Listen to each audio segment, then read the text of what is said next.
नमस्कार। आज हम एक दिलचस्प विषय पर बात करने वाले हैं। गुजरात में द्वारका के पास जो नागेश्वर ज्योतिर्लिंग है, उसके बारे में हमें कुछ जानकारी मिली है। जी बिल्कुल। ये भगवान शिव के 12 ज्योतिर्लिंगों में से एक है। काफी महत्वपूर्ण स्थान है ये। हाँ, और हमारे पास जो जानकारी है वो नागेश्वर ज्योतिर्लिंग महिमा, कथा और धार्मिक महत्व नाम के एक लेख से है। तो आज कोशिश करेंगे कि इस जानकारी से मुख्य बातें निकालें कि भाई कहानी क्या है, मान्यताएं क्या हैं वहाँ की, और आज के समय में इसका क्या महत्व है। हाँ बिल्कुल, देखते हैं क्या खास है इस जगह के बारे में। तो सबसे पहले ये बताइए कि ये जगह है कहाँ ठीक-ठीक और इतनी मशहूर क्यों है? देखिए, ये गुजरात में है। द्वारका शहर से ज्यादा दूर नहीं, करीब 17-18 किलोमीटर होगा। ओखा जाने वाली सड़क पर पड़ता है ये। अच्छा। और जैसा आपने शुरू में कहा, ये 12 ज्योतिर्लिंगों में से एक है।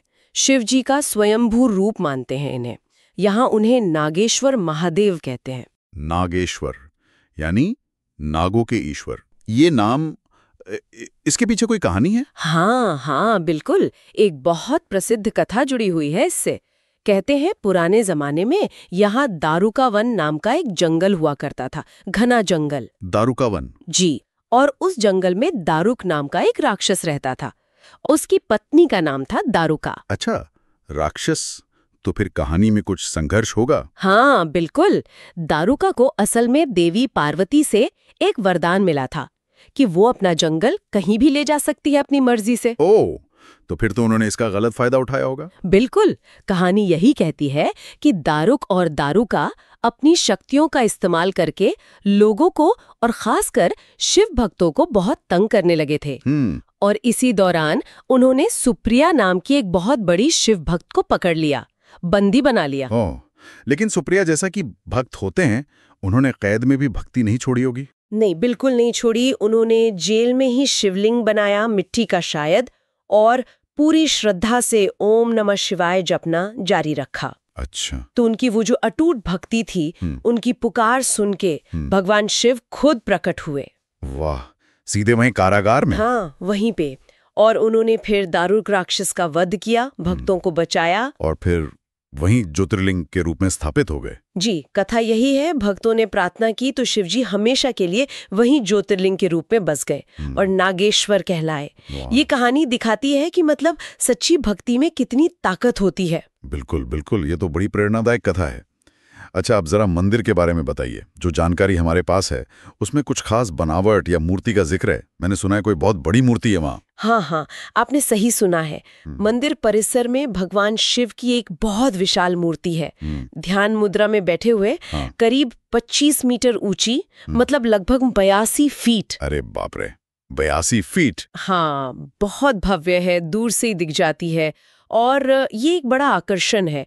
और जो मुख्य गर्भगृह है जहाँ शिवलिंग है, वो थोड़ा नीचे है, बेसमेंट जैसा। अच्छा, शिवलिंग कैसा है? शिवलिंग गहरे भूरे रंग का है, थोड़ा अंडाकार सा, और कहते हैं उस पर छोटे छोटे चक्र जैसे निशान भी हैं। दिलचस्प। और मंदिर खुद कैसा बना है? अभी जो मंदिर है वो सफेद संगमरमर का बना हुआ है, काफी सुंदर और भव्य दिखता है। अच्छा, अब आते हैं मान्यताओं पर। लोग यहाँ क्यों आते हैं? मतलब दर्शन करने से क्या फल मिलता है? ऐसी क्या धारणाएं हैं?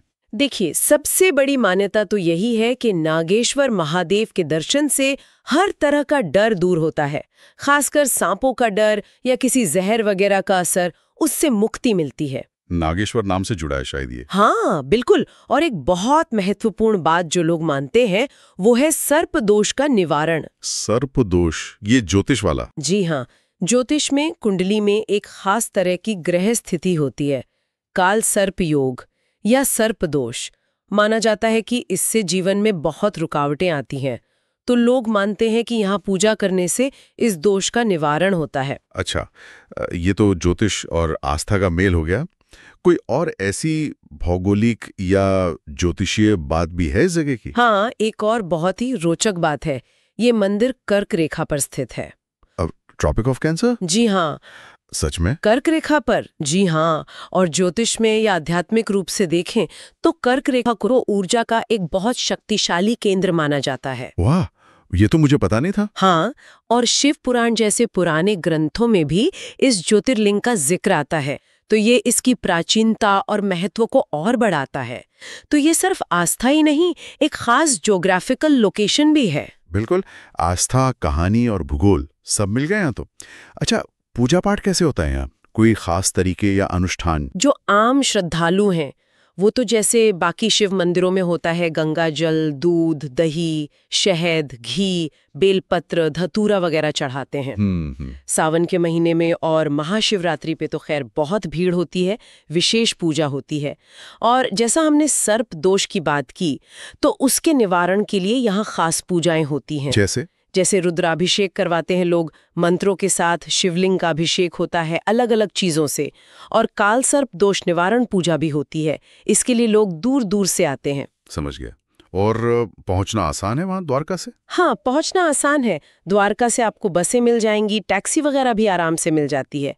और मंदिर परिसर में भी जरूरी सुविधाएं हैं, जैसे प्रसाद वगैरह के लिए काउंटर हैं, थोड़ा बैठने की जगह है। ठीक है, तो अगर हम सारी बात को समेटें तो नागेश्वर ज्योतिर्लिंग सिर्फ एक पुराना मंदिर नहीं है, ये भक्ति की शक्ति का प्रतीक है ना? बिल्कुल। इसका सर्पदोष निवारण से खास कनेक्शन है, ये कर्क रेखा पर है। और वहाँ शिवजी की वो विशाल मूर्ति भी है। हाँ, सही कहा आपने। यहाँ पौराणिक कहानी, गहरी आस्था और वो खास भौगोलिक स्थिति, इन सब का एक अनूठा संगम देखने को मिलता है। जो लोग आते हैं वो इन सब चीजों से प्रभावित होते हैं। बिल्कुल।